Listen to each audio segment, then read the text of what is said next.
welcome. Don't forget to like and subscribe. Or, I might show up at your door.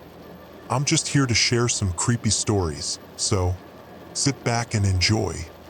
Disclaimer: the content presented in the video is purely for entertainment purposes only.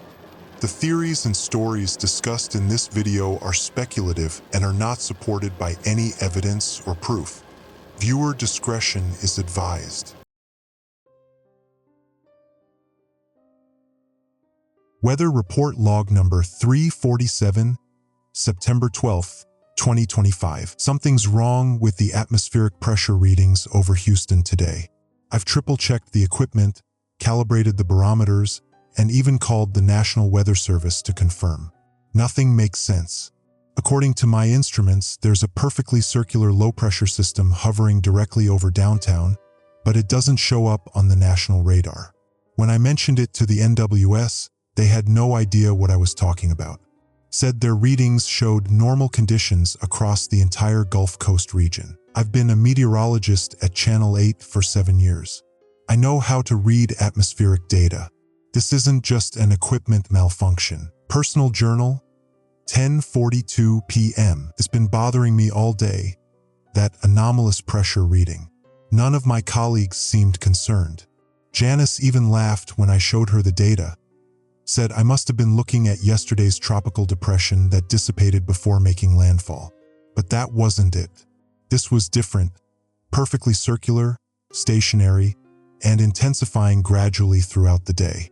By the time my shift ended, the pressure at the center had dropped to levels you'd typically see in a Category 3 hurricane. Yet outside, the evening was calm. Partly cloudy, light breeze from the southwest, 78 degrees. No storm. No wind. Nothing. I should let it go. Probably just a glitch in our system. But I've never seen a glitch like this before. Weather Report Log Number 348, September 13th, 2025. The pressure anomaly is still there. Stronger now. I've decided not to mention it during my morning broadcast. No need to alarm viewers over what might be nothing. But I've been tracking it since 5 a.m., and the pattern is becoming more defined. It's as if a perfect disk of atmosphere roughly 15 miles in diameter is being pressed down somehow. That's not meteorologically accurate, but it's the only way I can describe it. The center remains directly over downtown Houston. I asked our tech department to check the equipment again. They found nothing wrong. When I showed them the readings, they seemed confused, asked me where I was getting this data from. They were looking right at it on the screen, but somehow weren't seeing what I was seeing. Am I losing my mind? Personal Journal, 2:17 p.m. Something just happened that I can't explain. I was reviewing the pressure data during my lunch break when all our systems suddenly went dark. Just for a second, a brief power flicker. When everything came back online, my computer emitted a sound I've never heard before. Not the usual startup chime, but a harsh, piercing tone that made my teeth hurt. Then an emergency alert appeared on my screen. Just my screen. Nobody else in the weather center reacted. It read, "Emergency alert. The city of Houston has sunk. Repeat. The city of Houston has sunk. Remain in your homes. Do not attempt to reach affected areas."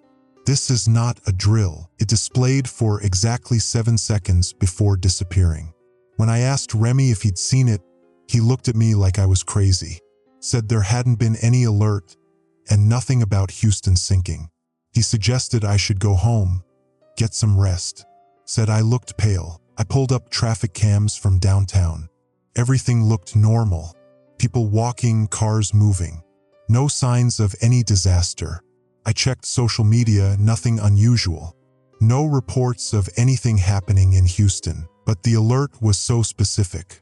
And that strange tone, I can still hear it echoing in my head. Weather Report Log Number 348, continued, 4:32 p.m. The pressure anomaly began changing about 30 minutes ago. The circular pattern is maintaining its size, but now there's a rhythmic fluctuation at its center, up and down like a pulse, every 86 seconds exactly. I've timed it, I tried calling Dr. Richard at Rice University's Atmospheric Science Department, but his secretary said he's been out sick all week. Strange, because I could have sworn I saw him interviewed on Channel 11 just yesterday about hurricane preparedness. I've decided to drive downtown after my evening broadcast to see the area for myself. There's probably nothing to see, but I need to check. I need to know I'm not imagining things. Personal journal, 9:43 p.m. I'm writing this from my car, parked outside the JP Morgan Chase Tower. I'm shaking so badly I can barely type. Downtown looks normal at first glance. Buildings standing, traffic moving, people walking home from late dinners or heading to bars. But something is subtly wrong. The ground doesn't feel solid under my feet. When I got out of my car, I felt a slight vibration, almost like standing on a floor with machinery running underneath. And the sounds are wrong. Conversations seem to cut in and out as people walk past me. Car engines rev too loudly, then go completely silent. Street lights flicker in perfect unison. I walk 2 blocks toward the center of the pressure anomaly, checking my phone's barometer app.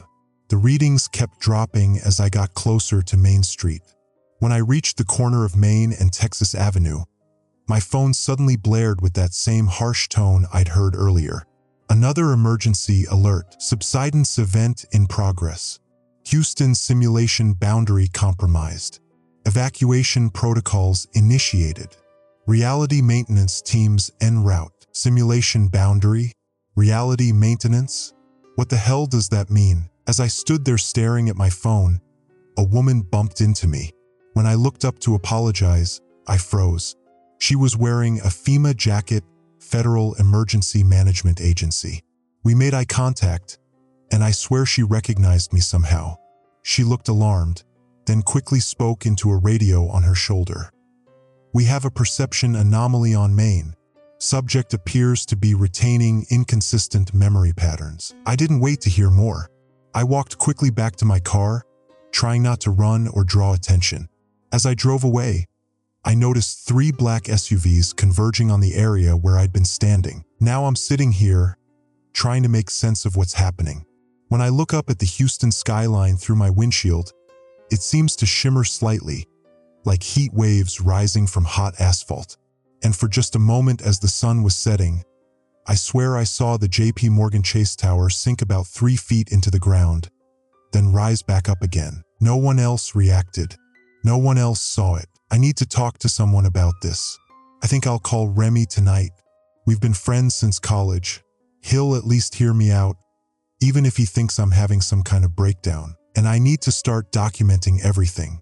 If something is happening to Houston, something impossible, I need proof. I'll bring my personal weather equipment tomorrow.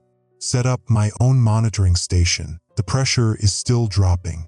And if my calculations are correct, at the current rate of decline, the center of that anomaly will reach vacuum levels in approximately 72 hours. What happens to a city when the atmosphere above it simply disappears? Personal journal, September 14th, 2025, 6:30 a.m. I barely slept last night. Every time I closed my eyes, I saw that emergency alert flashing behind my eyelids. I called Remy around midnight, but the conversation didn't go well.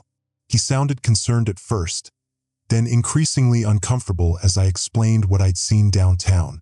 By the end, he was suggesting I take some personal days, maybe talk to someone professional. Said I'd been working too hard lately. Maybe he's right. Maybe this is all stress-induced delusion. But I'm staring at the barometric readings I recorded yesterday, and they're real.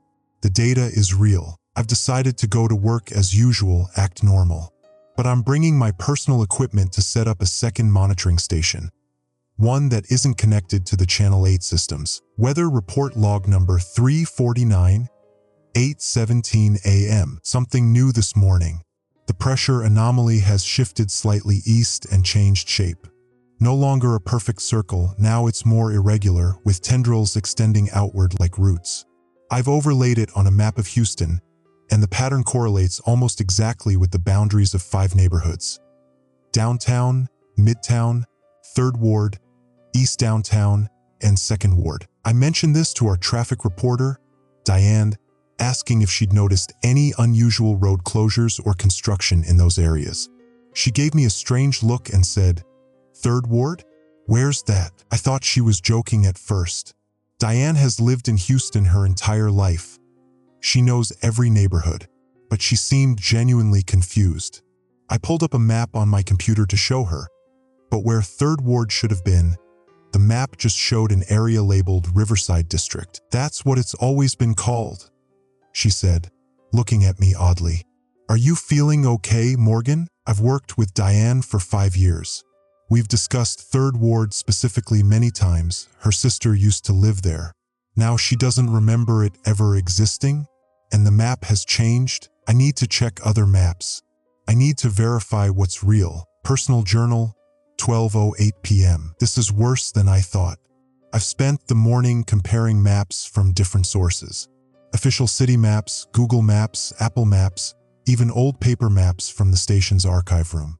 They're inconsistent, but not in the way you'd expect from different publishers or years of production. The newer the map, the fewer neighborhoods exist in that pressure anomaly zone. The paper map from 2020 shows all the neighborhoods as I remember them. Google Maps showed Midtown missing 30 minutes ago, but now it's there again, while East Downtown has disappeared. It's as if the maps are being edited in real time. During the noon broadcast, I deliberately mentioned all 5 neighborhoods in my forecast. Showers likely over Downtown, Midtown, Third Ward, East Downtown, and Second Ward this afternoon. The teleprompter had different text. It listed Downtown, Riverside District, and Market Square. I ignored it and said what I'd planned. After the broadcast, my producer, Sarah, pulled me aside, asked me why I'd made up neighborhood names on air, said we'd get calls from confused viewers. I tried explaining that these weren't made-up names, that they were established Houston neighborhoods. She looked concerned, suggested again that maybe I needed some time off. I'm starting to doubt myself. Are these neighborhoods real? Have they always existed? I lived in Midtown for 2 years after college. I know these places, but if no one else remembers them, Weather Report Log number 349 continued, 3:41 p.m. Another emergency alert came through about 30 minutes ago. This time it appeared on my personal laptop, which isn't even connected to the station's network. Same harsh tone, different message. Ground instability detected in Houston Simulation Zone 7. Displacement event in progress. Memory protocols activating. Stand by for reality correction. It displayed for about 10 seconds before being replaced by what looked like a standard weather service announcement about possible thunderstorms. I managed to take a screenshot of the original alert this time. Proof that I'm not imagining this. Minutes after the alert, my phone rang. Unknown number. When I answered, I heard what sounded like the same alert tone, followed by a computerized voice saying, "Morgan Chun, report to your designated safe zone immediately. Geographical anomalies detected in your cognitive field." Then it hung up. How did they know my name? Who is they? And what is a designated safe zone? I haven't told anyone at the station about this call.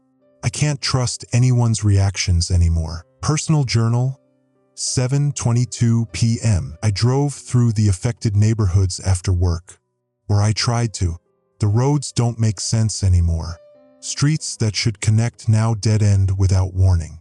GPS keeps recalculating, sending me in circles. When I finally made it to what should have been Third Ward, I found myself in a completely different neighborhood, one I've never seen before. The architecture was wrong, the street layout unfamiliar. Signs identified it as Riverside District, just as the maps now show. I stopped at a corner store to ask directions. The elderly man behind the counter told me Third Ward didn't exist. When I pressed him, asking how long Riverside District had been there, he looked at me strangely and said, "Forever, since the city was founded." As I was leaving, he called after me, "You one of those people who can see the cracks, aren't you? You better be careful." Before I could ask what he meant, a black SUV pulled up outside the store, the same type I saw downtown yesterday. I left through the back door and took side streets back to my car. On my way home, I passed a road crew installing a new street sign at an intersection. The old sign read Elgin Street. They were replacing it with one that said Simulation Boundary Road. When they saw me slowing down to look, one of the workers quickly covered the new sign with a cloth. But I saw it. I know what I saw. Personal journal, 11:58 p.m. Remy came over tonight after I texted him about what I'd seen. He brought beer, said he was worried about me. I showed him my screenshot of the emergency alert, but he claimed it just showed a normal weather warning. When I pulled up maps showing the missing neighborhoods, he pointed to neighborhoods with different names and said they'd always been called that. "Morgan, you're scaring me," he said. "Maybe you should see a doctor. These paranoid delusions, they're not delusions," I shouted. "Something is happening to the city, and everyone's memories are being altered to match." He left shortly after, promising to check on me tomorrow. But I saw the look in his eyes. He thinks I'm having some kind of breakdown. Maybe that would be easier to accept than the truth. That Houston, or at least parts of it, is literally being erased from reality, replaced with some alternate version. The pressure anomaly is still there on my instruments, still pulsing every 86 seconds. And it's growing. Before going to bed, I received a text from an unknown number. "Dr. Ellis Vega, FEMA Environmental Response Unit. Need to discuss your atmospheric observations. Meet tomorrow, 9 a.m., Buffalo Bayou Park. Come alone." I've never met this Dr. Vega. I don't know how they got my number or how they know about my observations. But finally, someone who might have answers. I'll meet them. What choice do I have? The city I've lived in for a decade is disappearing piece by piece, and I seem to be the only one who remembers it as it was. As I write this, I can hear a faint rumbling from the direction of downtown, like the sound of earth shifting beneath the foundations of the city. Personal journal, September 15th, 2025, 7:15 a.m. I woke up to a city transformed. At first, I didn't notice anything unusual from my apartment windows.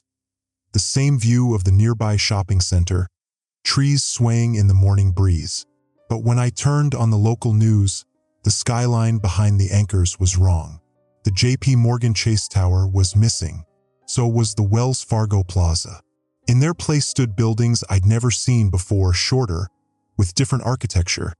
Their names visible on their facades, Simulation Control and Reality Metrics Institute. I switched channels. Same altered skyline on every station, yet no one was talking about it. The anchors chatted about traffic and weekend sports as if nothing had changed. I tried calling the station, but no one answered. Unusual for this time of morning. When I checked the traffic cams online, the feeds for downtown were all listed as temporarily unavailable. I'm heading to Buffalo Bayou Park to meet this Dr. Vega. I've left copies of my journal entries and data on an encrypted cloud drive, just in case. I don't think I'm in danger, but after yesterday, I can't be sure of anything anymore. Weather report log number 350, written retrospectively at 1:24 p.m. I never made it to work this morning. What I saw downtown changed everything. Buffalo Bayou Park was eerily empty when I arrived at 8:45 a.m. No joggers, no dog walkers, despite the pleasant weather. I waited by the Waugh Drive Bridge as instructed, watching the bats swirl beneath it in their unusual daytime activity. They seemed agitated, flying in tight, frantic patterns. At precisely 9 a.m., a woman approached, mid-50s, silver-streaked black hair pulled back severely, wearing a FEMA windbreaker despite the warm morning. "Dr. Ellis Vega," she said, offering her hand. Her grip was firm, her expression unreadable behind dark sunglasses. "You've noticed the changes," she said. Not a question, a statement. When I confirmed, describing the pressure anomaly and disappearing neighborhoods, she nodded slowly. "You're experiencing what we call boundary recognition. Most people don't. Their perceptions automatically update with the changes." I asked what changes she meant. "Look downtown," she said, pointing across the bayou toward what should have been the financial district. From our elevated position in the park, I could see downtown Houston, or rather, where downtown should have been. Instead, there was nothing. A perfect circular void, approximately 1 mile in diameter, centered on Main Street. Buildings simply stopped at its edge. Streets terminated abruptly. Inside the circle, empty space, hazy and gray, like static on an old television. I couldn't speak, couldn't process what I was seeing. The simulation boundary is failing, Dr. Vega explained, her voice clinical, detached. Houston Zone 7 is being reabsorbed into the system for recalibration. It happens periodically. Simulation. I finally managed. What simulation? Dr. Vega studied me for a long moment. You really don't know, do you? I thought you might be from oversight, testing our response protocols. She sighed, removed her sunglasses. Her eyes were unnaturally green, almost luminescent. This version of Houston is one of several hundred simulations running concurrently. Different iterations, different histories, different atmospheric conditions. It's part of Project Bedrock, Baseline Environmental Disruption Response and Emergency Consequence Kaleidoscope. I laughed, the sound hollow even to my own ears. You expect me to believe we're living in some kind of computer program? Not a computer program, a quantum probability field, much more sophisticated. She gestured toward the void downtown. What you're seeing is a probability collapse. That section of Houston is being reset to default parameters after an anomalous weather pattern. The one you detected threatened simulation stability. I thought of the pressure readings, the perfect circular pattern that had appeared so suddenly. Why can I see it when others can't? Some people have heightened boundary awareness. Usually meteorologists, geologists, cartographers, people who study physical spaces professionally. Your brain hasn't accepted the memory updates being pushed through the emergency alert system. The alerts, the strange tone, the messages about reality maintenance and memory protocols. It was starting to make a terrible kind of sense. What happens to the people who were in that void? I asked, dreading the answer. Dr. Vega's expression softened slightly. They're fine. They've been temporarily relocated to alternate Houston simulations while this zone stabilizes. They won't remember anything unusual when they return. When will that be? That's what concerns me, she admitted. This reset should have completed within 24 hours. The fact that the void is still there after 48 hours indicates a deeper system issue. She checked her watch, an old-fashioned analog model with too many dials. I need to report this to my superiors. You should go home, Mr. Chun. Try to act normally. Don't draw attention to yourself. As she turned to leave, I grabbed her arm. Wait, you can't just tell me all this and walk away. I have questions. I've already told you more than I should have, she said, gently removing my hand. For what it's worth, you're not crazy. But knowledge of simulation boundaries can make integration difficult. Be careful who you trust. She walked away, disappearing down a path that I could have sworn wasn't there before. I stood frozen, staring at the downtown void for what felt like hours. People passed by, glancing toward downtown without reaction. They couldn't see it. To them, Houston's skyline was intact, normal. I took out my phone, tried to photograph the void. The images showed a normal downtown skyline, buildings where I could clearly see emptiness with my naked eyes. This can't be real. Can't be. Personal journal, 8:30 p.m. I called in sick to work. Couldn't face going there, pretending everything was normal. Couldn't bear to look at weather maps that no longer reflected reality. My reality. Remy came by this afternoon, worried when I didn't show up for the evening broadcast. He brought soup, assuming I had a real illness. I almost told him everything but stopped myself when I noticed something odd about his eyes. The color kept shifting subtly as he moved, from brown to hazel and back again. You look terrible, he said, setting the soup container on my coffee table. Sarah said you've been acting weird for days, talking about neighborhoods that don't exist, like Third Ward. I asked, watching him carefully. He frowned. "What's Third Ward?" "Exactly," I muttered. "Morgan, seriously, you're scaring me. Maybe we should go to the hospital. Get you checked out." I assured him I was fine, just needed rest. After he left, I blocked my door with a chair. Not that it would stop them, whoever or whatever they are, but it made me feel marginally safer. The emergency alerts have continued all day.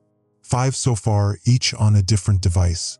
My phone, laptop, TV, even my microwave display briefly showed the message. Reality stabilization in progress. Remain in current simulation zone. Memory realignment will commence at midnight. I've tried calling Dr. Vega. She slipped her card into my pocket before leaving, but the number connects to a FEMA automated message system with no option to leave voicemail. The pressure anomaly has changed again. My instruments show it's no longer circular but perfectly square, still centered on downtown. The readings defy all meteorological understanding. Pressure gradients don't form perfect geometric shapes in nature. But then, if Dr. Vega is right, this isn't really nature. This is a quantum probability field, a simulation. I can see the void from my apartment balcony now. It's expanded since this morning, consuming more of downtown. The edges shimmer slightly, like heat distortion. Occasionally, I catch glimpses of something moving within it.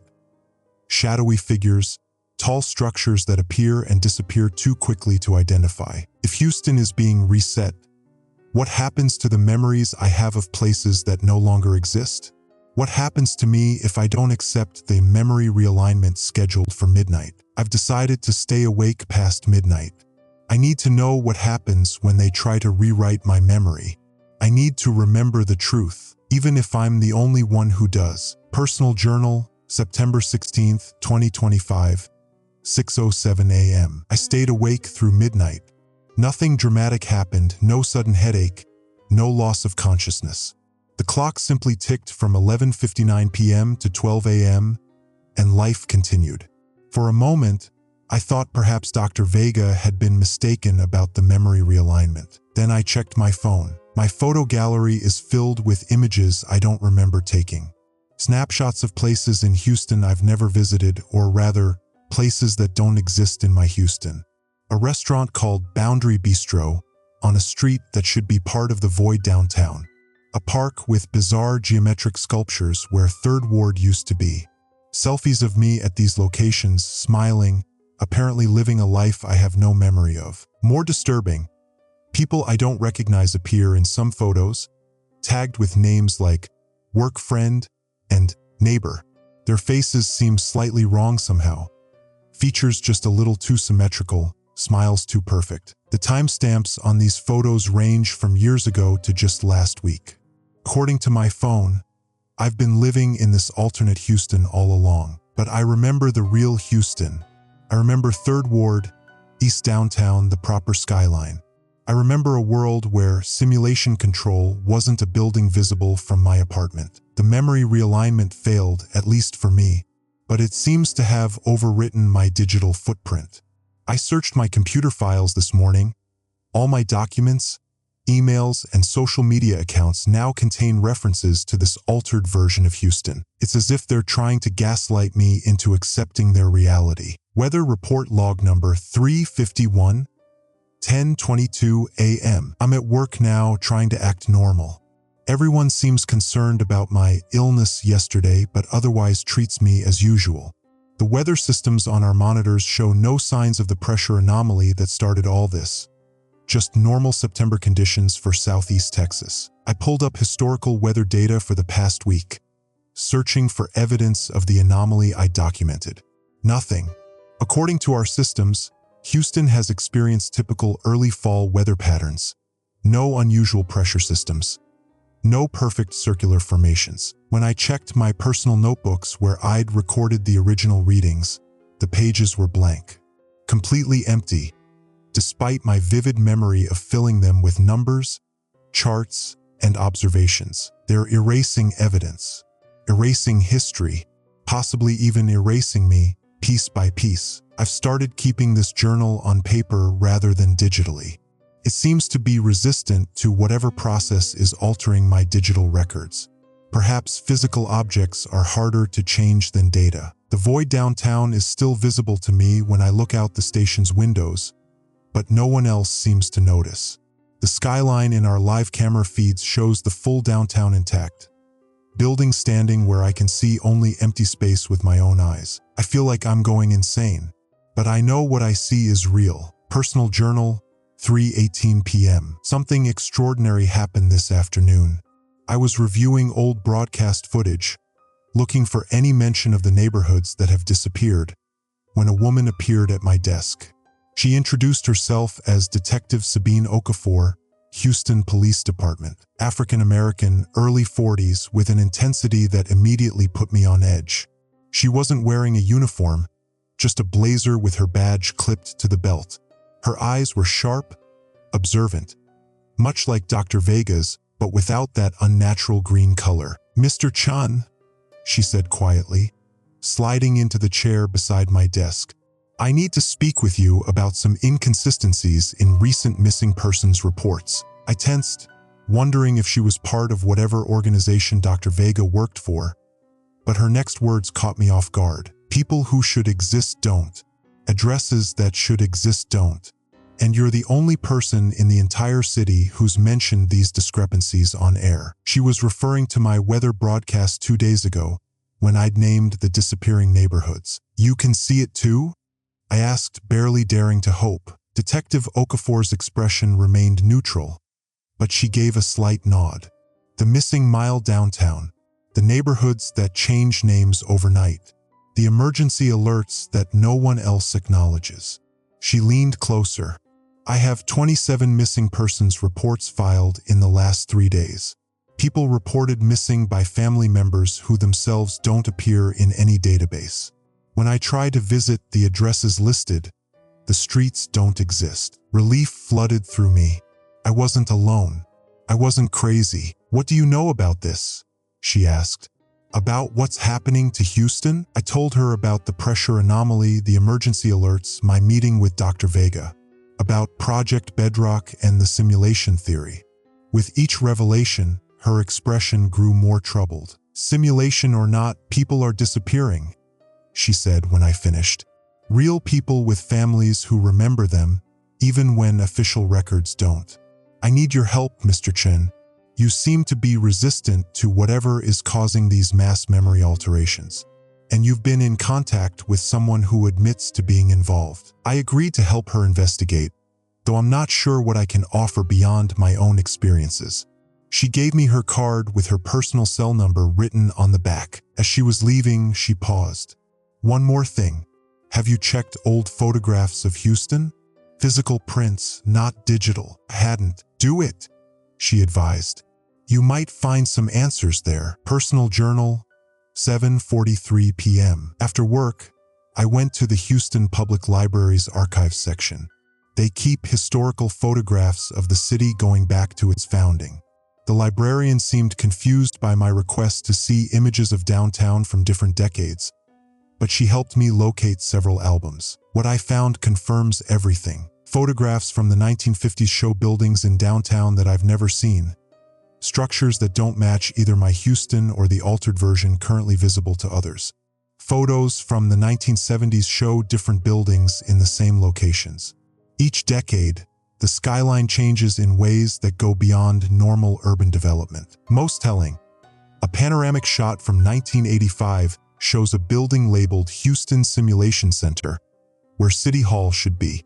In photos from 1986, it's gone, replaced by the familiar City Hall building. They've been resetting Houston repeatedly, for decades, testing different versions, different realities. As I was examining the photos, my phone blared that now familiar emergency alert tone. The message was different this time. "Attention citizen, #47293M. Your simulation awareness has been flagged. Memory compliance is mandatory.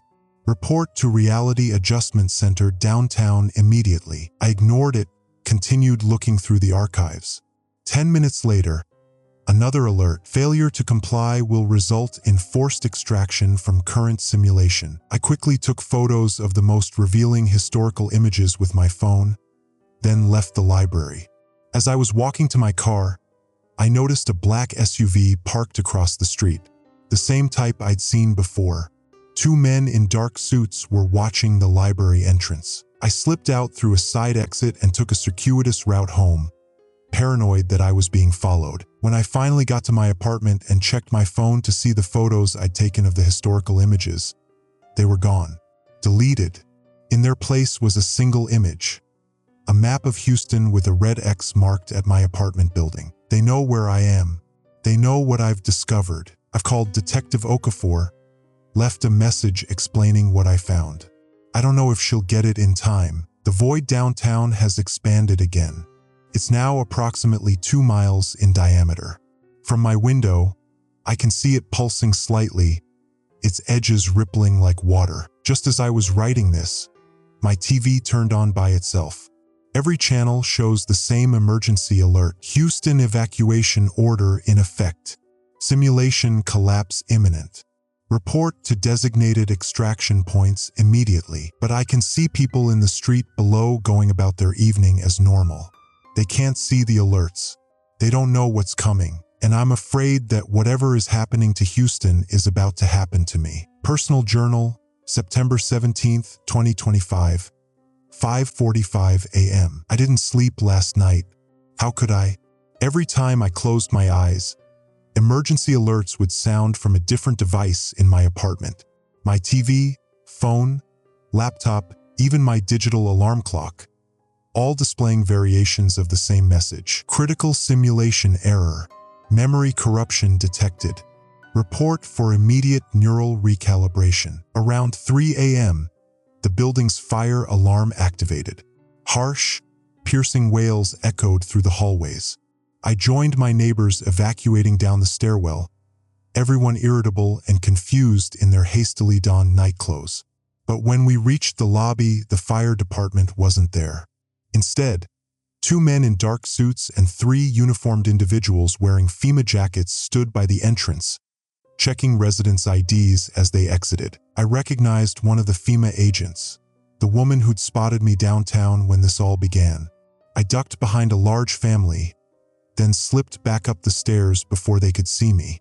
I've been awake in my apartment ever since, lights off, watching through a crack in my blinds as black SUVs circle the block. They're looking for me, and I don't think it's to help. Personal Journal, 10:20 a.m. Detective Okafor called an hour ago. She picked me up 2 blocks from my apartment. I had to sneak out through the building's service exit to avoid the men watching the main entrance. "You look terrible," was the first thing she said when I climbed into her unmarked police cruiser. Her expression was grim. "I got your message about the archives. I have something similar to show you." She drove us to a small diner on the outskirts of the city, far from downtown and the void, the kind of place that still has paper menus and no security cameras. Over coffee, she slid a folder across the table. "Missing persons reports from the last week," she explained. 127 in total, all from areas that, she lowered her voice, that no longer exist on official maps. I flipped through the reports. Faces of all ages, backgrounds. Ordinary Houstonians. "Look at the home addresses," Detective Okafor prompted. They were all from the neighborhoods that had disappeared: 3rd Ward, East Downtown, parts of Midtown.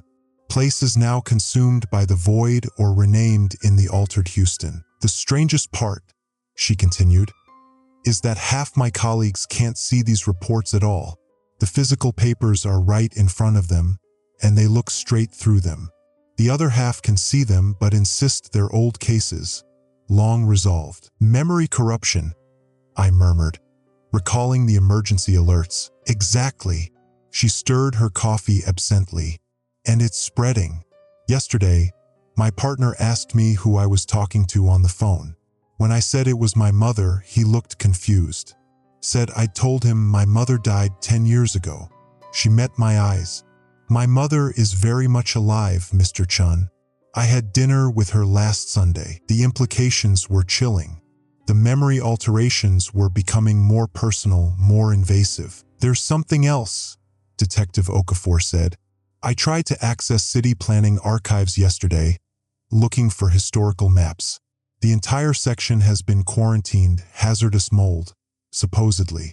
And when I went to Rice University to check their collection, I was told they'd been temporarily relocated for digitization. I don't believe in that many coincidences. They're erasing physical evidence now," I said. "Not just digital." She nodded grimly. "Whatever's happening, it's accelerating." Weather report log number 352, 1:35 p.m. Detective Okafor dropped me at the station after our meeting. I've been trying to act normal, though my nerves are frayed to breaking point. The morning broadcast went smoothly. I stuck to the script, reported weather patterns that don't match what my own instruments detected. Remy caught me in the break room afterward. His eyes still shifting color, his movements slightly too fluid, as if his joints had extra rotation points. "Hey, you feeling better?" he asked, pouring coffee. "You had us worried." "Much better," I lied. "Just needed some rest." He nodded, leaned against the counter. "Did you hear about that power surge downtown yesterday? Took out half the grid for 10 minutes. I hadn't heard about any outage." "What happened?" "Engineers are baffled. Said it was like the power didn't just go out, it disappeared. Like the electrons themselves ceased to exist." He laughed, but the sound was wrong. Slightly delayed, as if processed through a filter. "Crazy, right? Like something out of science fiction." I forced a smile. "Yeah, crazy. Oh, by the way," Remy continued, his tone casual but his gaze suddenly intense. "Did you ever visit that new restaurant in Riverside District? The Boundary Bistro? I hear their reality specials are mind-altering." My blood ran cold. The restaurant from those planted photos on my phone. The one that shouldn't exist. "Haven't had the chance," I managed. Remy's smile widened slightly. "You should. In fact, a group of us are going tonight. You should join. Dr. Vega will be there. He knows. Somehow, he knows about my meeting with Dr. Vega. About my resistance to the memory alterations. Either Remy is working with them or he isn't really Remy anymore." "I have plans tonight," I said. "Another time." His expression flickered, literally flickered like a digital image with packet loss. "Sure. Another time." As he walked away, I noticed something I hadn't before. His shadow didn't move quite in sync with his body. It lagged behind by a fraction of a second, as if responding to commands on a delay. Personal journal, 7:05 p.m. I left work early claiming a migraine. No one questioned it. I've been driving aimlessly for hours, afraid to go home, changing directions frequently to ensure I'm not followed. Dr. Vega finally returned my calls this afternoon. She sounded tense, her words rushed. "They know you're non-compliant," she said without preamble. "The system has flagged you for extraction." "What does that mean?" "Extraction? Removal from this simulation version. Usually it's just for maintenance, a quick reset and reintegration. But in cases of persistent memory retention." She hesitated. "What happens?" Pressed. "Sometimes they don't bring you back to the same Houston. Sometimes they don't bring you back at all." I pulled into a gas station parking lot, my hands shaking too badly to drive. "Who are they?" "Dr. Vega." "Who's running this simulation?" "I can't tell you that. Not over an unsecured line." Her voice dropped lower. "Listen carefully. The weather manipulation is a test. Different atmospheric conditions in different Houston versions. But something went wrong in your version.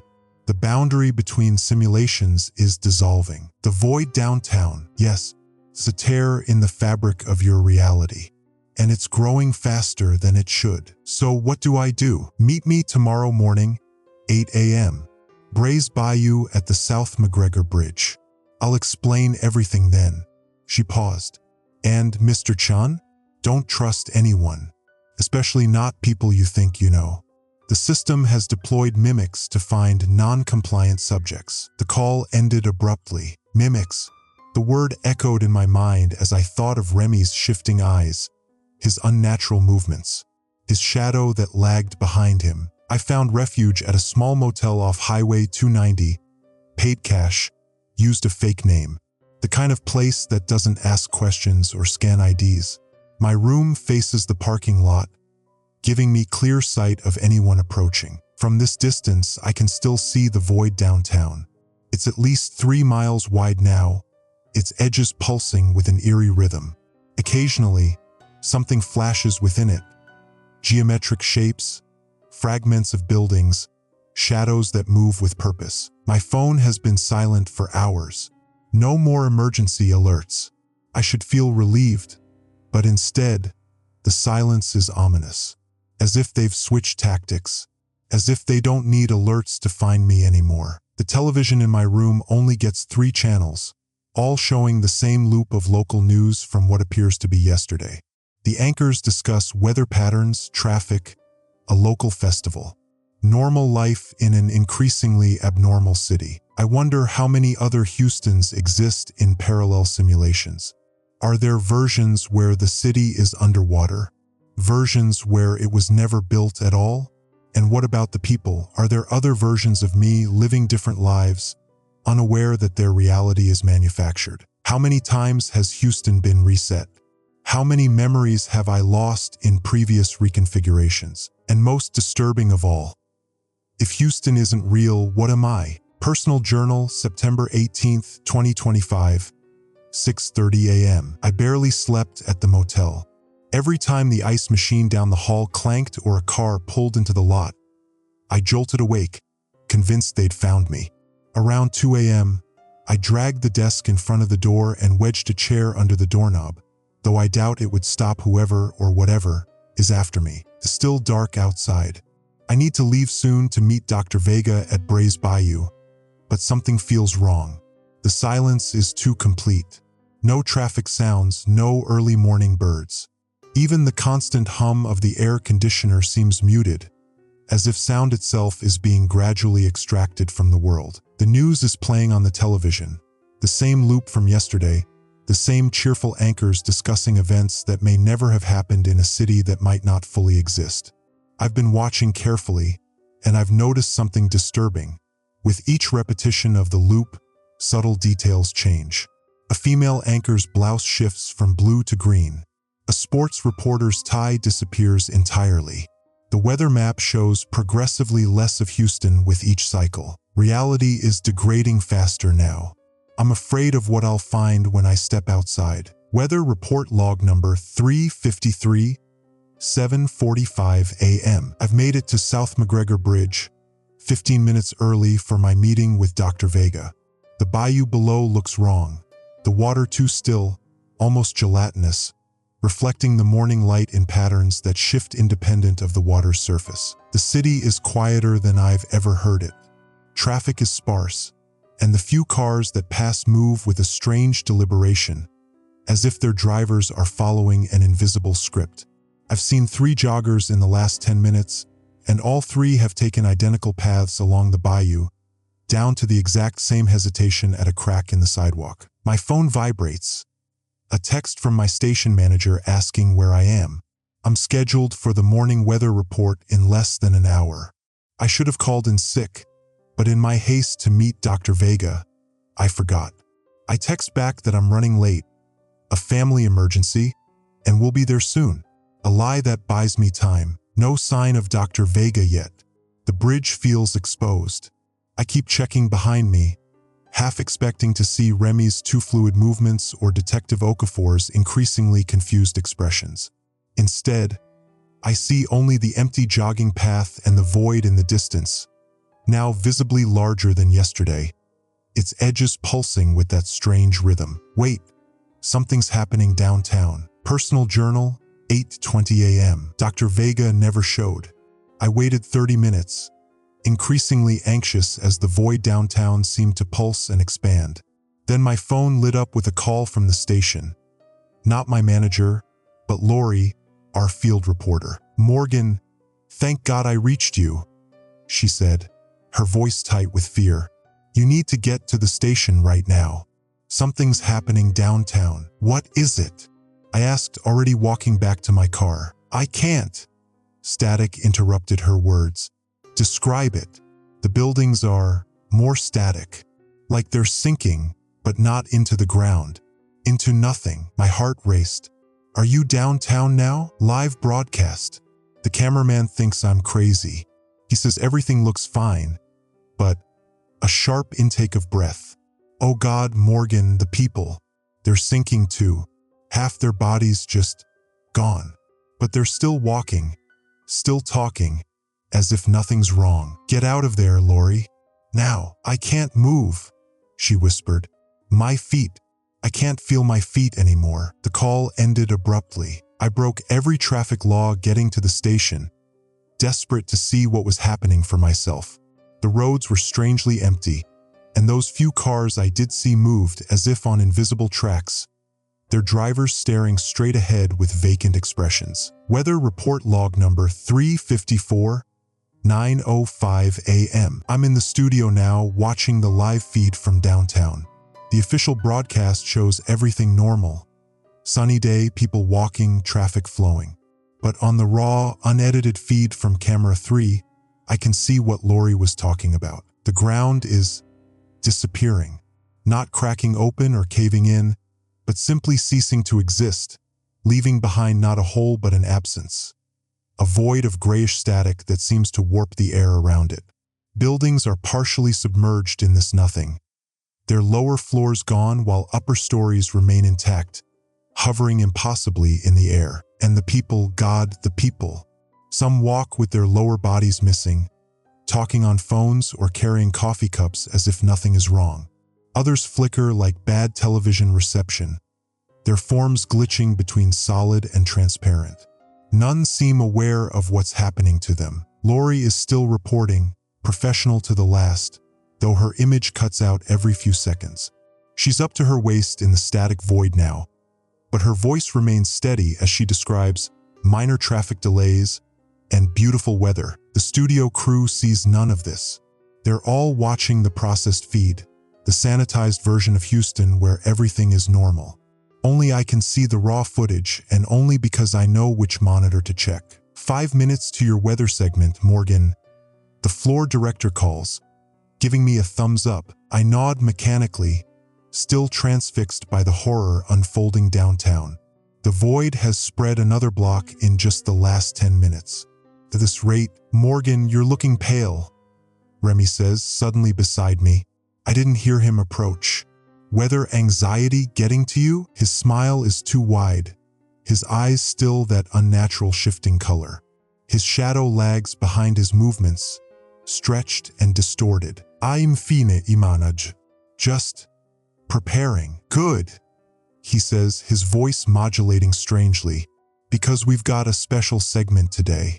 The director wants you to do a deep dive on that unusual pressure system over the city. The pressure system, the one I've been tracking since the beginning, the impossibly perfect circular low-pressure zone that's been expanding over Houston in perfect sync with the void. Who authorized this? Ask. Remy's smile widens further, the corners of his mouth stretching just slightly beyond what should be physically possible. Dr. Vega, of course, she called earlier, said you'd understand the significance. My blood freezes. Dr. Vega called here? Of course. She's our meteorological consultant, isn't she? Always has been. But that can't be right. Dr. Vega was FEMA, not a TV consultant. Unless my memories have been corrupted too. Weather report log number 355, 9:30 a.m. I'm on air now, the red light of the camera staring at me like a judgmental eye. The teleprompter scrolls with innocuous weather facts, temperatures, humidity levels, forecast for the week. Nothing about the void. Nothing about Houston sinking. But on the monitor beside me, Camera 3's raw feed continues to show downtown dissolving. The void has reached the base of the skyscrapers now. The Bank of America Center appears to be floating, its lower 20 floors simply gone, the upper levels hanging in the air like a surrealist painting. And now for our special weather report. The anchor says cheerfully, turning to me, Morgan, I understand you've been tracking a unique atmospheric phenomenon over our city. The teleprompter goes blank. This is where I'm supposed to talk about the pressure system, the one anomaly in this dissolution that I've been allowed to acknowledge publicly. I look directly into the camera instead. Houston is disappearing, I say clearly. If you're watching this, look outside. Really look. The downtown area is being consumed by a void that erases not just buildings but reality itself. Emergency services are compromised. I believe we're in a simulation that's collapsing. The studio erupts in confusion. The director is shouting, the anchor staring at me in shock. But I continue, desperate to get the truth out before they cut me off. There have been emergency alerts for days. If you've seen them, you're not crazy. The government knows what's happening. FEMA has a project called Bedrock that the floor director slashes his hand across his throat, signaling to cut my feed. But when I look at the monitor showing our live broadcast, I'm still on air, still talking. They've tried to cut away, but something is overriding the system. And then I notice, my mouth on the broadcast doesn't match what I'm saying. The Morgan on screen is calmly discussing a minor pressure system, pointing to weather maps, smiling reassuringly. The words coming from my broadcast image are not mine. The system is correcting in real time. Suddenly, every screen in the studio flickers, then displays the same emergency alert. Emergency alert. The city of Houston has sunk. This is not a drill. Simulation integrity compromised. Report to nearest reality anchor for extraction. For 3 seconds, everyone freezes, staring at the screens. Then, as one, they return to their tasks as if nothing happened. The anchor shuffles her papers. The camera operators adjust their equipment. The floor director checks his clipboard. Only I remain frozen, watching as the alert fades and regular programming resumes. Except now, the broadcast openly shows the void consuming downtown, and no one seems to find it unusual. Great segment, Morgan, the anchor says warmly as we cut to commercial. Really informative piece on urban subsidence. But I didn't talk about subsidence. I talked about simulation collapse. Or did I? The memory already feels hazy, as if someone is editing my recollection in real time. I look down at my hands and feel a wave of dizziness. My fingers are translucent now, the floor visible through them. I can still feel them, still move them, but they're becoming less substantial by the second. Houston is sinking, and I'm sinking with it, not into water or earth, but into the void between simulations. The reality that contains me is being deleted, and there's nothing I can do to stop it. Through the studio window, I can see the void approaching, a rolling wave of static nothingness consuming everything in its path. It will reach the station within the hour. I need to find Dr. Vega. I need to understand what's happening before there's nothing left of me to understand anything at all. I fled the station as soon as the broadcast ended, ignoring calls from producers and staff. No one tried to physically stop me. They just watched with those increasingly vacant expressions as I ran through the corridors. It was as if they could still see me but couldn't quite process my panic state, like NPCs in a video game confronted with an action outside their programming. By the time I reached the parking lot, my hands had solidified again. Whatever was happening to me seemed to fluctuate. Moments of dissolution followed by temporary return to normalcy. My car started on the third try, the engine sputtering as if it too was forgetting how to exist. I've been driving in circles for 45 minutes, trying to decide where to go. The void downtown has consumed almost a third of the city center now. On the radio, traffic reports mention detours around construction zones and sinkholes, but the announcers' voices have a flat, automated quality. Weather updates casually mention visual distortions due to atmospheric conditions without a hint of alarm. I tried calling Detective Okafor 5 times.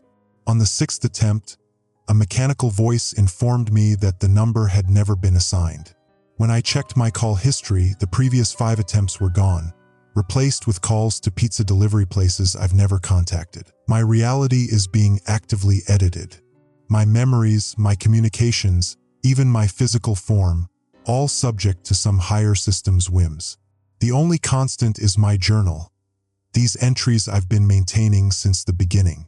Either they've been overlooked in the system purge, or someone wants me to keep recording these observations. Dr. Vega never showed at the bayou, and now Remy claims she's always been a consultant for the station. If I can't trust my own memories of her, how can I find her? What if she was never real to begin with? Wait, the FEMA building. The one where I first spotted the agents after the initial emergency alerts. If Dr. Vega is connected to Project Bedrock, that's where I might find answers. It's in the northwest part of the city, far from the expanding void. I'm heading there now. Personal journal, 11:30 a.m. The FEMA regional headquarters looks deceptively ordinary. A 6-story glass and concrete structure nestled among similar government buildings. No armed guards, no visible security beyond the standard badge readers at the entrances. But as I circle the block for the third time, I notice oddities. The pedestrians walking past the building all maintain the exact same distance from its walls, precisely 12 feet, as if repelled by an invisible boundary. Cars slow slightly as they pass, their drivers momentarily vacant-eyed before returning to normal a block later. And most tellingly, there's a subtle distortion in the air around the building, like heat waves rising from hot asphalt, except it's a cool, overcast day. This place is somehow protected from the degradation affecting the rest of Houston. A bubble of stable reality. As I'm considering how to get inside, my phone buzzes with a text. Unknown number, service entrance. Loading dock, 11:45. Delete this, could be a trap. It could be Remy or whatever has replaced him, leading me to capture or extraction.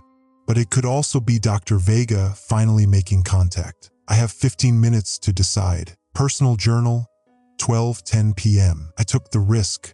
At 11:43, I approached the service entrance, a loading dock at the rear of the building, partially obscured by dumpsters.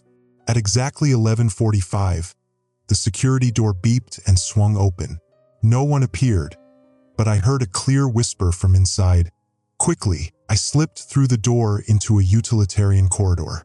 The moment it closed behind me, I felt a strange pressure change, as if I'd entered a hermetically sealed environment. The air tasted different, cleaner, but with a metallic tang. This way, Detective Okafor stepped from a side corridor, motioning me forward. She looked different, her movements precise, her eyes sharp and focused. None of the confusion I'd seen growing in her over the past days. "We don't have much time. You disappeared," I said, following her through a maze of service corridors.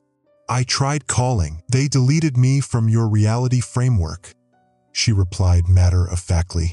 "Standard procedure when a subject exceeds their containment parameters." "What are you talking about? What's happening to Houston?" She stopped at an unmarked door, swiped a keycard. "Not what? Where? Houston isn't sinking into the ground. It's sinking back into the simulation framework. The boundaries are dissolving." She pushed open the door. "Dr. Vega will explain." The room beyond was unlike anything I'd expected. A vast, circular chamber dominated by holographic displays. The walls were lined with servers and monitoring equipment, their lights blinking in hypnotic patterns. In the center stood a raised platform surrounded by workstations where technicians monitored various readings and data streams. And there, bent over one of the central consoles, was Dr. Vega. She straightened when she saw me, relief flashing across her exhausted face. "Mr. Chun, you made it." She gestured to the massive display behind her. "Welcome to Project Bedrock." The main screen showed Houston from above, but not as satellite imagery. This was something more fundamental, a wireframe representation of the city overlaid with countless data points, all pulsing with energy, except for a growing section of downtown, which appeared as a swirling gray mass, tendrils extending outward, consuming the structured data around it. "The void," I whispered. Simulation corruption, Dr. Vega corrected. Bedrock, Baseline Environmental Development and Reality Observation Calibration Kit, is a government program testing societal responses to environmental catastrophes. Houston isn't real, Detective Okafor added flatly. No, Dr. Vega shook her head. Houston is very real, but this version of it exists within a controlled simulation environment. One of 17 variations currently running. My mind struggled to process this. So we're… what? Computer programs? No. You're real people temporarily interfaced with a simulation framework. Your physical bodies are elsewhere, but your consciousness, your experiences, those are genuine. Dr. Vega pointed to different sections of the display. Each Houston variation experiences a different environmental scenario. Yours was atmospheric distortion, manipulated weather patterns designed to test community resilience. But something went wrong, I said, watching the gray void pulse on the screen. Catastrophically wrong. Dr. Vega's expression darkened. A week ago, the boundary between your simulation and the adjacent one, Houston Variant 12, testing flood response, began to deteriorate. The systems started bleeding into each other, creating reality conflicts. The emergency alerts, I realized. They were warnings about the simulation failing. Yes, automated system responses trying to maintain coherence. She pointed to the swirling void. But the corruption accelerated beyond our ability to patch it. Now it's spreading to other variants.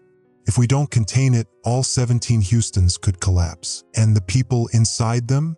What happens to us? Dr. Vega and Detective Okafor exchanged glances. Neural feedback loops, Detective Okafor said quietly. Consciousness fragmentation. In simple terms, your minds break apart trying to reconcile contradictory realities. Cold dread settled in my stomach. How many people are in these simulations? Approximately 700,000 across all variants, Dr. Vega replied. Volunteers mostly, people who agreed to participate in what they were told was an advanced virtual reality experiment. I never volunteered for this, I protested. Another uncomfortable exchange of glances. Dr. Vega cleared her throat. Some participants were selected for specific psychological profiles. Their consent was obtained through alternative methods. You forced us in here for the greater good, she insisted. The data from these simulations helps prepare for real environmental disasters. Saves lives. Before I could respond, alarms blared throughout the facility. The displays flashed red, and the gray void on the map suddenly expanded, consuming several more blocks of digital Houston. Containment breach, shouted one of the technicians. Variant 8 is collapsing. Dr. Vega rushed to a workstation, fingers flying across the interface. It's happening too fast. The corruption is accelerating. What do we do? I asked. We need to sever the connection between variants, Detective Okafor said grimly. Isolate yours before the corruption spreads further. And how do we do that? Dr. Vega straightened, her expression resolved. We need to go to the source of the breach. In your Houston. She turned to me. The original tier appeared at the weather monitoring station where you work. Something about your awareness, your resistance to memory modification, it created a vulnerability in the simulation fabric. You're saying this is my fault? Not fault. An unanticipated variable. She grabbed a small device from nearby, something like a handheld scanner. If we can get to the station and use this to measure the exact frequency of the distortion, we might be able to generate a countermeasure. More alarms sounded. On the big display, the void expanded again, consuming another section of digital Houston. We don't have much time, Detective Okafor warned. An hour. Maybe less before total simulation collapse. Then we need to move now, Dr. Vega said, heading for the door. Mr. Chun, you're coming with us. As the focal point of the anomaly, your presence might be necessary to seal the breach. As we hurried through the corridors toward the exit, I glanced at the passing windows and froze in horror. Outside, the sky had turned the color of television static, streaked with impossible geometries and pulsing with the same rhythm as the void. Don't look, Detective Okafor warned, pulling me forward. The more you perceive the inconsistencies, the faster they spread. We reached a black SUV in the underground parking garage. As Dr. Vega started the engine, I voiced the question that had been building since I entered the facility. If I'm really in a simulation, how do I know this rescue attempt is real? How do I know you're not just another system correction trying to neutralize my awareness? Dr. Vega met my eyes in the rearview mirror. You don't. That's the nature of simulation theory, Mr. Chun. Even in the real world, we can never be certain our reality isn't programmed. The garage door opened, revealing a Houston increasingly consumed by the void. Buildings flickered in and out of existence. People walked through lampposts as if they weren't there. The streets themselves rippled like liquid. All we can do, Dr. Vega said as she accelerated toward the chaos, is act as if our choices matter. As we drove toward what remained of downtown, toward my weather station and the heart of the corruption, I wondered if anything I'd experienced in the past week had been real at all, or if even this rescue attempt was just another layer of an infinitely nested simulation. The only certainty was that Houston was sinking, not into water or earth, but into the void between realities. And somehow I needed to stop it. The city is unraveling around us. Dr. Vega drives with unnerving precision through streets that frequently shift and change. Twice now, we've turned onto familiar roads only to find them leading to entirely different neighborhoods.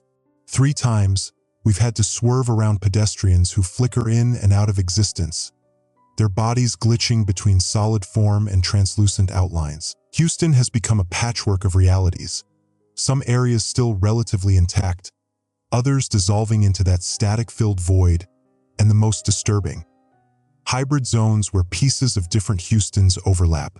On Westheimer Road, we passed a building that was half-trendy boutique, half-flooded ruin, apparently bleeding through from Variant 12, the flood simulation Dr. Vega mentioned. The boundaries between variants are collapsing faster than projected.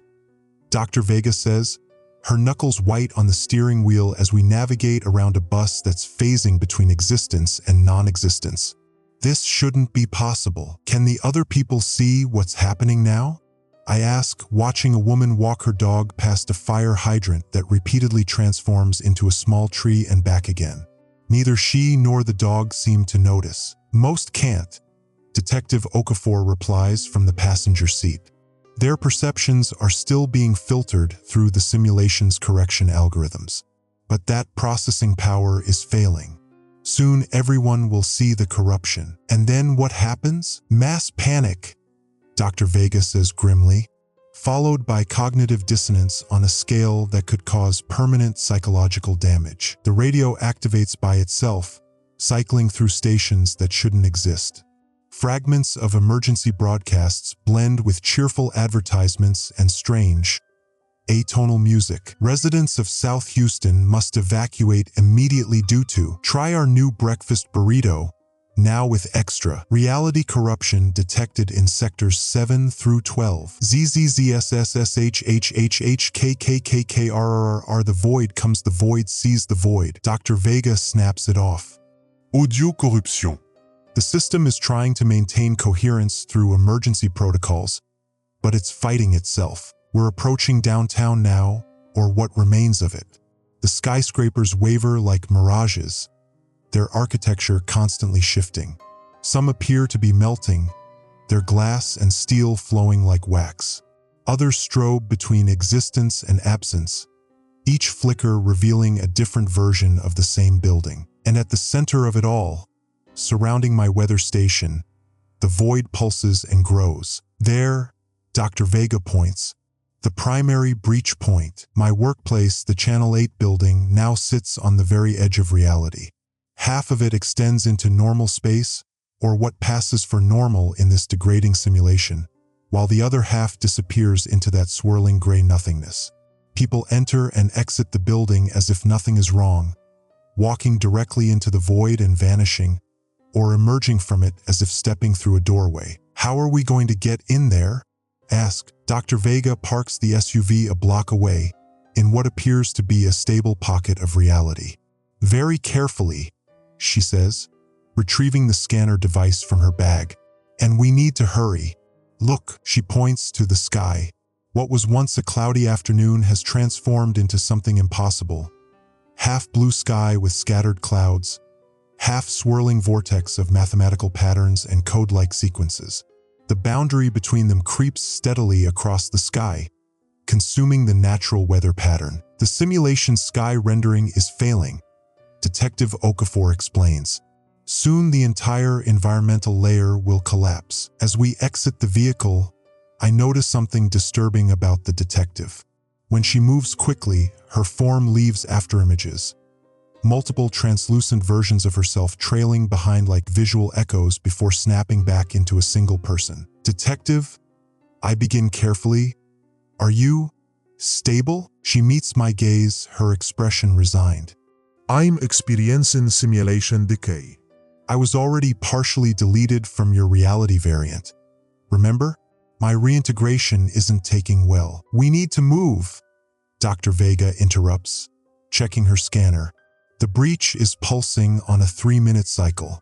We'll approach during its contraction phase, when the void is slightly smaller. As we walk toward the station building, the world around us becomes increasingly unstable.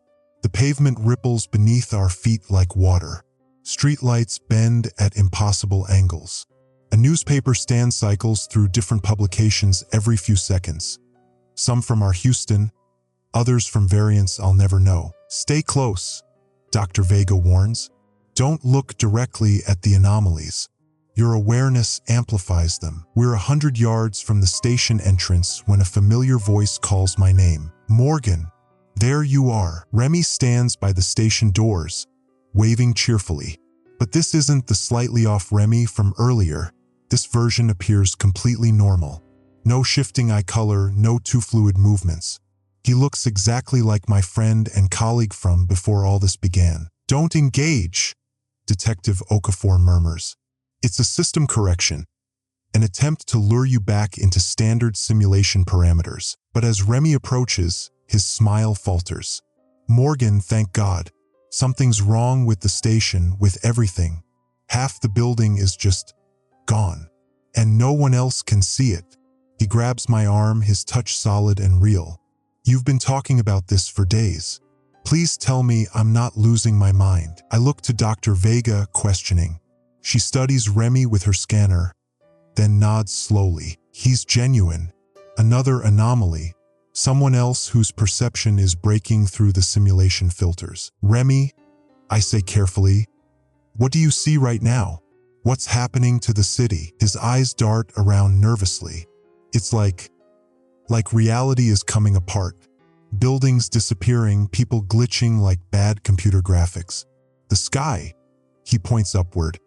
Half of it looks like some kind of digital code, and there are these emergency alerts on every screen, but they don't make sense.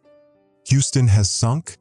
Sunk into what? Into its base simulation layer, Dr. Vega explains, stepping forward. Mr. Martinez. Remy Martinez. Mr. Martinez. I'm Dr. Ellis Vega with FEMA's Reality Stabilization Division. This city exists within a simulation environment that's currently experiencing critical failure. Remy stares at her, then at the scanner in her hand, then at Detective Okafor, who at that moment flickers, her form splitting into 3 overlapping versions before reconsolidating. This can't be real, he whispers. It's not, Dr. Vega agrees. And that's precisely the problem. Before she can explain further, the ground beneath us shudders violently. A new emergency alert blares from every device within earshot: phones, tablets, electronic billboards, even a passing car's radio. Emergency alert. Simulation collapse. Phase 3. All personnel evacuate. Variant Houston, 8 marked for deletion. This is not a drill. No. Dr. Vega breathes, checking her scanner with increasing alarm. They're initiating a full purge. We have minutes, not hours. What does that mean?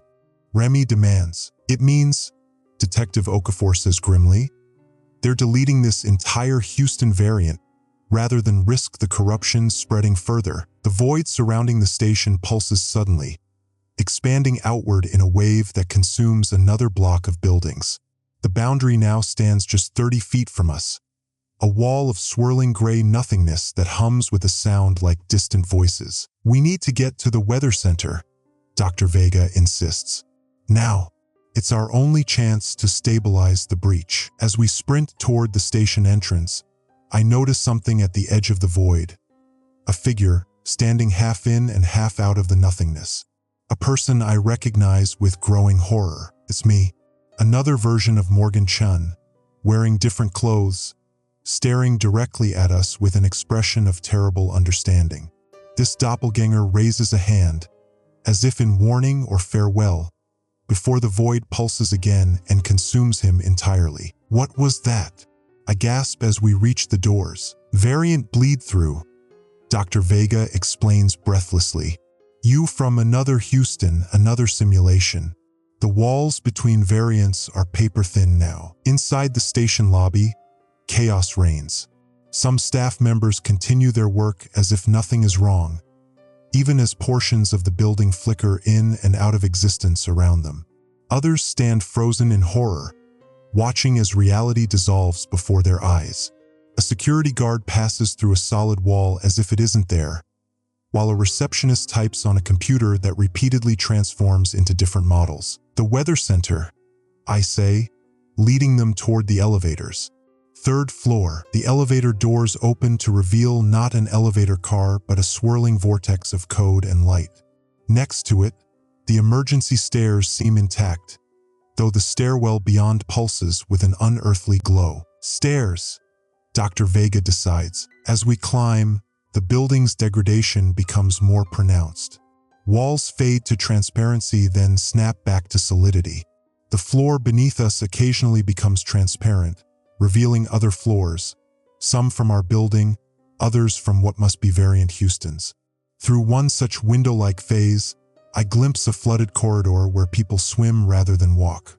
Through another, a version of the same stairwell consumed by some kind of organic growth. We reach the third floor, push through the door into what used to be our weather center. Half the room extends into the void now, computer stations and equipment simply ending at a boundary of static.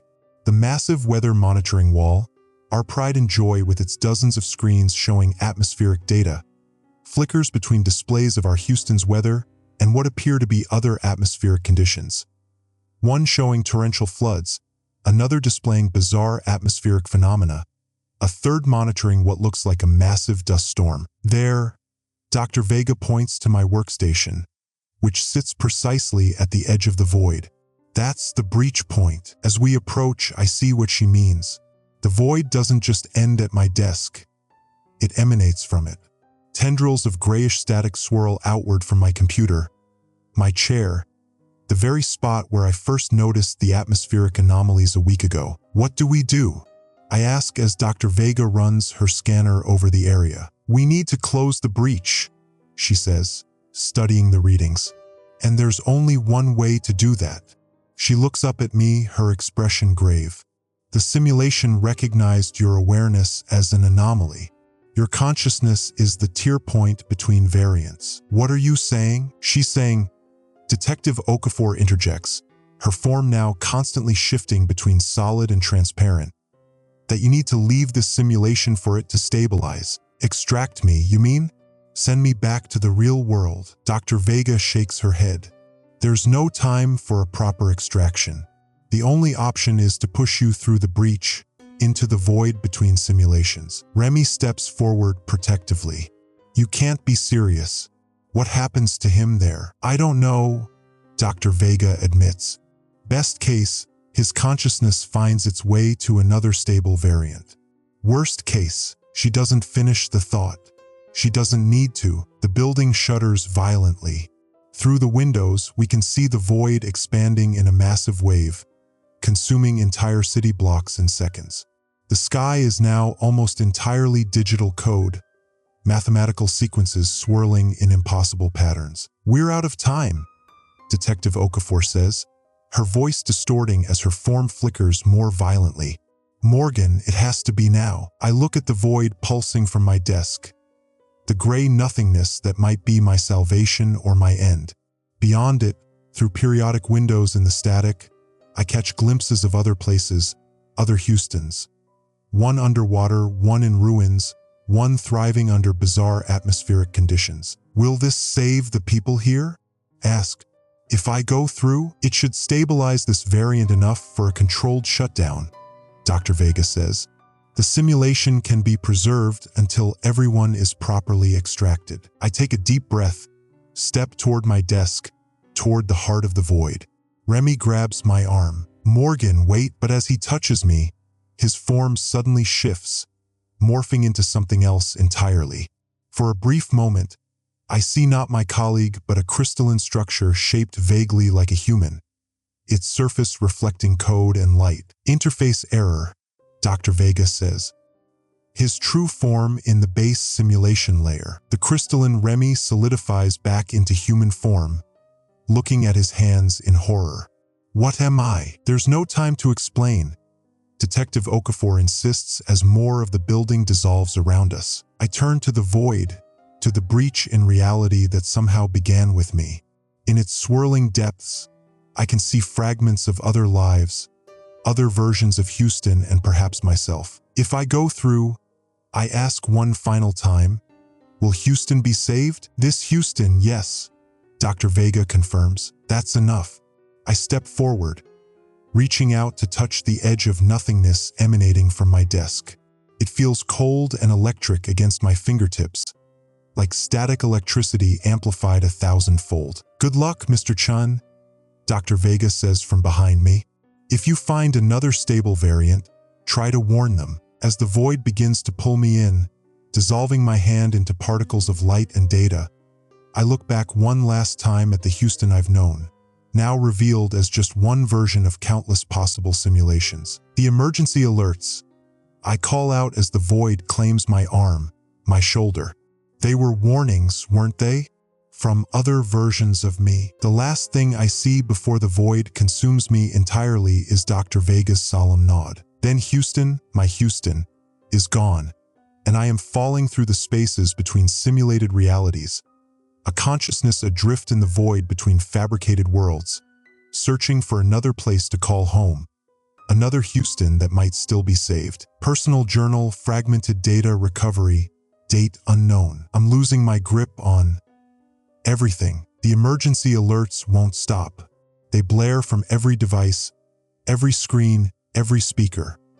A cacophony of automated voices and harsh tones that seem to come from inside my head as much as from the world around me. Emergency alert. System purge initiated. Variant Houston 8. Deletion in progress. Reality correction protocols activated. It's been approximately 36 hours since my meeting with Dr. Vega and Detective Okafor at the edge of the void. I write approximately because time has become unreliable. My watch jumps forward hours, then backward minutes. The sun rises and sets with alarming irregularity. Once, yesterday, I think, night fell and returned to daylight within the span of 17 minutes. I've taken refuge in what used to be my apartment, though half of it now opens directly into empty white space. My furniture occasionally rearranges itself or transforms into different versions, variants from other Houstons bleeding through. This morning, I woke to find my bedroom had become a high-tech sleeping pod, then a Victorian-era chamber, before settling back into something close to my original room. The television cycles endlessly through emergency broadcasts, most making no sense. One moment, it warns of catastrophic flooding. The next, it shows evacuation routes for a chemical disaster that never happened. Sometimes the anchors speak backward or their faces distort into impossible configurations before resetting. My phone received 17 calls today from my mother, who died when I was 12. Dr. Vega's reality correction is in full swing. The universe is trying to paper over the cracks, to erase the Houston that's failing and replace it with nothing. The most terrifying part, people are forgetting. Not just Houston, but themselves. I ventured outside 3 hours ago to find food. The grocery store down the block still existed, though it cycled through different names and layouts every few minutes. Inside, the other shoppers moved like automatons, their faces blank, their movements mechanical. When I tried to speak to the cashier, A woman named Priya who I've exchanged pleasantries with weekly for 3 years. She stared through me. "I'm sorry," she said, her voice flat and slightly distorted. "I don't believe we've met. I don't work here. I don't live in Houston. Houston doesn't exist." She repeated this mantra while continuing to scan items. When I asked her name, she paused, her expression flickering between confusion and fear. "I don't know," she finally admitted. "I don't remember." On my way home, I passed Detective Okafor standing motionless at an intersection. Relief flooded through me at seeing a familiar face, someone else who understood what was happening. "Detective," I called, rushing toward her. "Thank God. I thought after the station." She turned slowly, her movements jerky, like stop-motion animation. Her face remained expressionless, her eyes unfocused. "I am not Detective Sabine Okafor," she said, her voice unnaturally precise. "There is no Houston Police Department. There is no Houston. I am a corrections algorithm. You are experiencing a system error." "Sabine," I tried again, reaching for her arm. "It's me, Morgan. We were just at the station with Dr. Vega and Remy. We were trying to. Citizens should disregard all memories of Houston, Texas." She continued as if I hadn't spoken. "Houston is being removed from the collective database due to irreparable corruption. Please stand by for memory reallocation." I stepped closer, desperate to break through whatever was happening to her. "Sabine, you were investigating the disappearances. You helped me understand what was happening. You're real." For just a moment, something flickered in her eyes. Recognition, awareness. She leaned forward slightly, her voice dropping to a whisper. "Morgan, the breach. It's worse than..." She never finished the sentence. Mid-word, Detective Okafor simply vanished. Not faded, not transformed. There one instant and gone the next, leaving no trace she had ever existed. The emergency alert system on my phone activated immediately. "Emergency alert. Personnel extraction complete. Houston PD. Decommissioned. Houston municipal records. Deleted. Houston never existed." I tried calling Dr. Vega's number, but my phone insists it's invalid. The FEMA office where we met shows up on maps as an empty lot. The Channel 8 weather station is still partially there, the half not consumed by the void, but none of my security passes work, and the receptionist insisted no meteorologist named Morgan Chen has ever worked there. "We've never had a weather department," she told me with absolute conviction. "Channel 8 is an entertainment network. We've never broadcast news or weather." As I argued with her, showing my station ID, which she claimed was an obvious fake, the wall behind her desk began to glitch. The Channel 8 logo cycled through different designs before settling on Channel Infinity, with a symbol I couldn't comprehend. The receptionist continued speaking, oblivious to the change, her words eventually degrading into phonetic nonsense. I fled before security could arrive. Outside, the city had changed again. Streets connected to places they shouldn't. Buildings I'd known for years were replaced with structures that couldn't possibly exist. One appeared to be made entirely of flowing water. Another seemed to phase in and out of our dimension. The sky had given up any pretense of normalcy. It displayed what looked like computer code interspersed with weather patterns from multiple realities. Hurricanes swirling alongside clear blue skies, blizzards coexisting with desert heat. My phone buzzed with another alert. Emergency alert. Weather patterns. Standardized. Meteorological anomalies. Deleted. Atmospheric records. Reformatted. The weather has always been normal. I'm writing this from what remains of my apartment, though I'm not sure how much longer it will exist. The void has consumed most of the building now. My neighbors have either vanished or transformed into hollow shells repeating the same phrases. I've always lived here. Houston never existed. The weather has always been normal. My own memories are beginning to fail.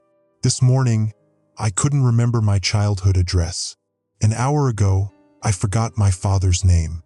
Just now, I stared at my reflection in the bathroom mirror for 10 minutes, uncertain if I've always had brown eyes or if they were once blue. The system is purging everything, including me. Remy came by earlier or something wearing Remy's appearance. When I opened the door, he stood there smiling, but his movements were too fluid, too perfect. "Morgan," he said, his voice echoing slightly as if coming from far away. "You need to stop resisting the correction. Houston is being removed for your safety. The simulation boundaries were compromised beyond repair." "You're not Remy," I said, backing away. His smile never faltered. "Remy Martinez has been successfully extracted and reassigned to Variant Houston 12. I am a memory reallocation assistant. I can help ease your transition." "Transition to what?" "Non-existence," he said, still smiling. "Your variant awareness makes you incompatible with standard memory reallocation. Your consciousness has been marked for deletion." I slammed the door in his face. Through the peephole, I watched as Not Remy stood motionless for exactly 1 minute before dissolving into particles of light that scattered and disappeared. My television switched on by itself immediately after, broadcasting a special bulletin. "Channel Infinity Special Report. Memory corruption detected. Morgan Chun. Scheduled for deletion. This bulletin serves as official notice. Your cooperation is appreciated but not required." I'm losing myself piece by piece. Names, faces, memories, all fading like photographs left in the sun. I started writing down everything I can remember, desperate to preserve something before it's gone. I was born in data corrupted. My parents were data corrupted. I became a meteorologist because data corrupted. The corruption is accelerating. Looking back at what I wrote just minutes ago, the words have changed or disappeared entirely. This journal itself is becoming unstable, pages flickering between my handwriting and strange symbols I don't recognize. The few possessions I still have randomly transform or vanish. My university diploma now lists an institution that never existed. My driver's license shows a face that isn't quite mine, with features that shift subtly when I'm not looking directly at it. Outside my window, Houston is nearly gone. The cityscape has been reduced to a handful of buildings standing in an endless white void. The sky is now entirely mathematical equations and error messages. The emergency alert system has given up on coherent warnings and instead broadcasts a continuous tone that oscillates between frequencies. My phone's screen displays a countdown. System purge, 98% complete. Houston deletion, 96% complete. Memory reallocation, 89% complete. Morgan Chun deletion, 73% complete. I should be terrified, but a strange calm has settled over me. Perhaps it's resignation. Perhaps it's the system already erasing my capacity for fear. Dr. Vega was right. I was the breach point. Something about my awareness, my perception, tore a hole between variants. I saw what others couldn't. The truth about Houston, about reality itself. And now I'm being erased for it. A new emergency alert just interrupted the constant tone. Emergency alert. Variant breach detected. Unauthorized data transfer in progress. Source: Morgan Chun. Destination: Variant Houston 3. Intercept immediately. I'm not sure what this means. I haven't tried to transfer any data. Unless I'm not the only Morgan Chun who realized the truth. What if the version of me I saw at the edge of the void, the other Morgan who warned me, managed to send something through? What if there are multiple versions of me across variants, all becoming aware, all trying to communicate? My television flickers to life again, but instead of the usual alerts or nonsensical broadcasts, it shows a single image.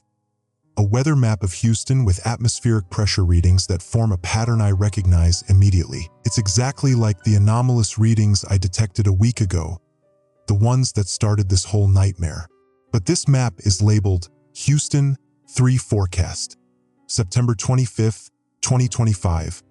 A week from now in another variant, another message appears on my phone from unknown to Morgan Chun, Variant 8. The breach is intentional, not a glitch, an escape. Find the pattern, save the record. We are the warning. Could it be?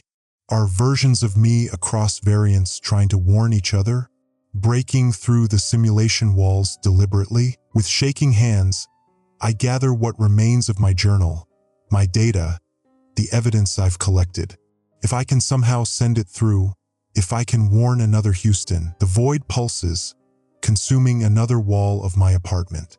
The countdown on my phone accelerates. System purge. 99% complete. Houston deletion.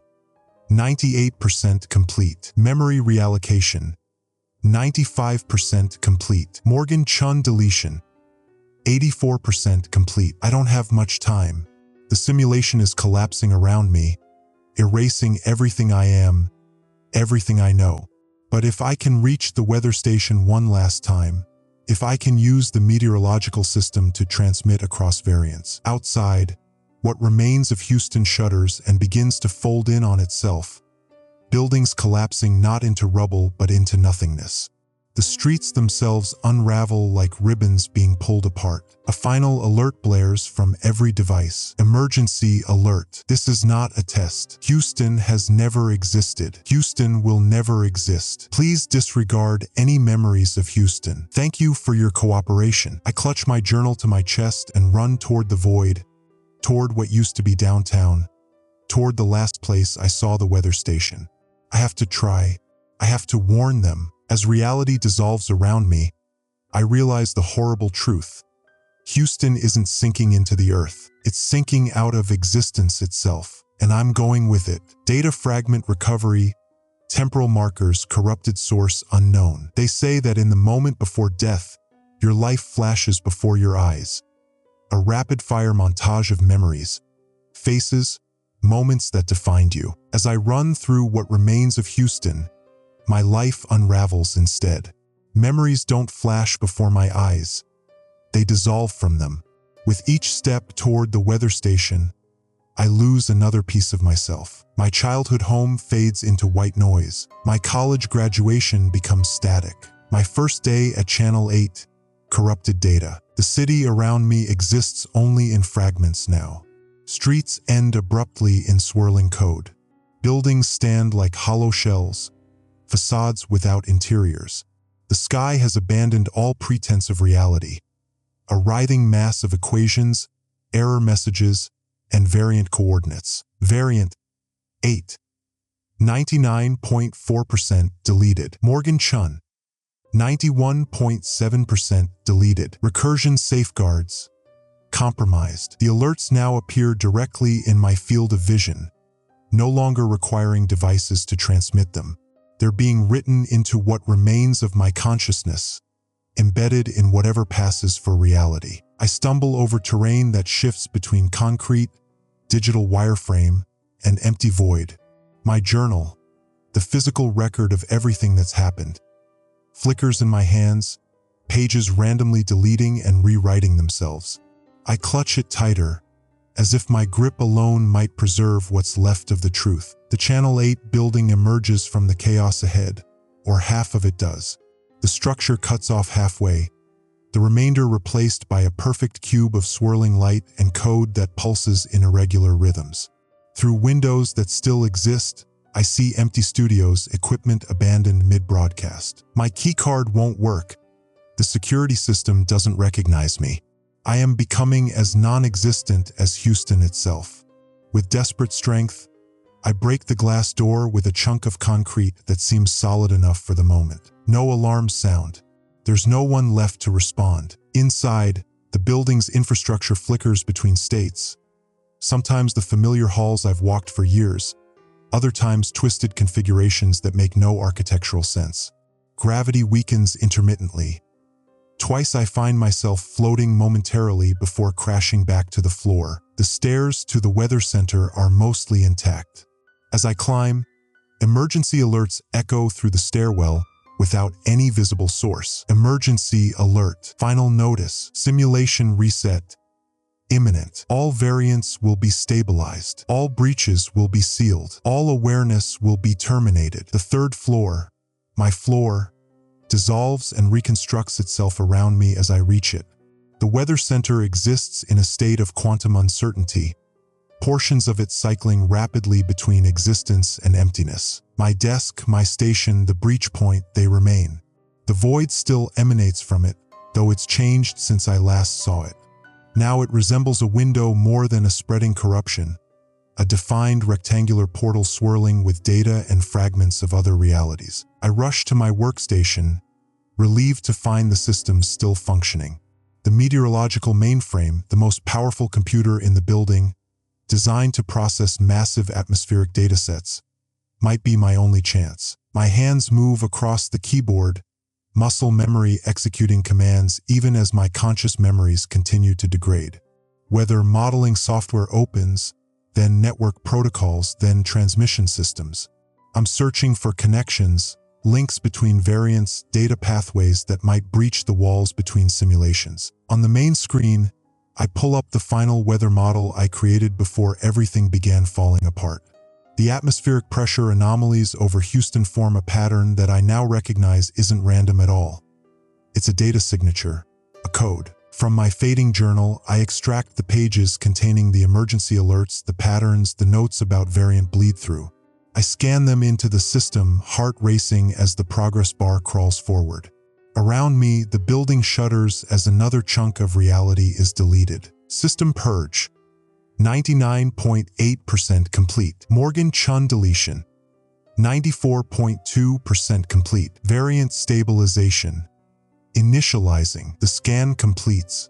I package everything, my observations, Dr. Vega's explanations about the simulation variants, the evidence of intentional breaches, into a data bundle. Using the weather system's transmission capabilities, I configure it to broadcast on frequencies that meteorological systems in all variants should detect. As I work, I become aware of something strange in the void portal beside my desk. Shadows move within it, human figures watching. Through ripples in the static, I glimpse other weather centers, other workstations, other Morgans. One steps closer to their side of the breach, becoming almost clear enough to see distinctly. Not my exact double, this Morgan has longer hair, glasses, a scar on their cheek, but unmistakably me from another Houston, another variant. They raise a hand in recognition or farewell. I do the same. You're trying to warn your Houston too, I say, unsure if my words can cross the barrier. The other Morgan nods, holding up what looks like their own journal. Behind them, I catch glimpses of their Houston. One where the sky has turned red, where strange structures rise between familiar skyscrapers. We're all doing the same thing across variants, trying to preserve the truth, trying to warn others. The transmission software chimes, ready to broadcast. I hesitate for just a moment, then press enter. The building systems hum as my data package, my warning, beams outward, aimed at the thin spots between variants, the places where simulation walls are weakest. On my screen, confirmation appears. Transmission active. Multivariant broadcast initiated. Destination: all meteorological systems. Message: emergency alert. The city of Houston has sunk. Success flares briefly, then dies as a new alert flashes. Unauthorized transmission detected. Variant breach protocols activated. Reset sequence accelerated. The void portal beside my desk expands suddenly, engulfing my chair, my desk, the edges of my body. I feel myself being pulled apart at a molecular level, data points separating. Through the pain and dissolution, I notice something impossible. Other signals, dozens of them, thousands perhaps, all broadcasting simultaneously from other variants. A cascade of warnings, a chorus of Morgans trying to break through the walls of their simulations. We found the pattern. We are the warning. The weather center dissolves around me. I am being unmade, my consciousness scattered across deletion vectors. But the transmission continues, bleeding through to other Houstons, other realities. In my final moments of coherence, I wonder, is this how it always happens? Does every variant of Houston collapse eventually? Does every Morgan discover the truth and try to warn the others in an endless loop of realization and erasure? The void claims me entirely. My last thought scatters across what remains of Variant 8. What if the emergency alerts were never warnings about Houston sinking? What if they were Houston trying to surface? Personal weather log, September 11th, 2025. Channel 8 Meteorological Department, Houston, Texas. Meteorologist, Morgan Chun. Something strange in the atmospheric pressure readings today.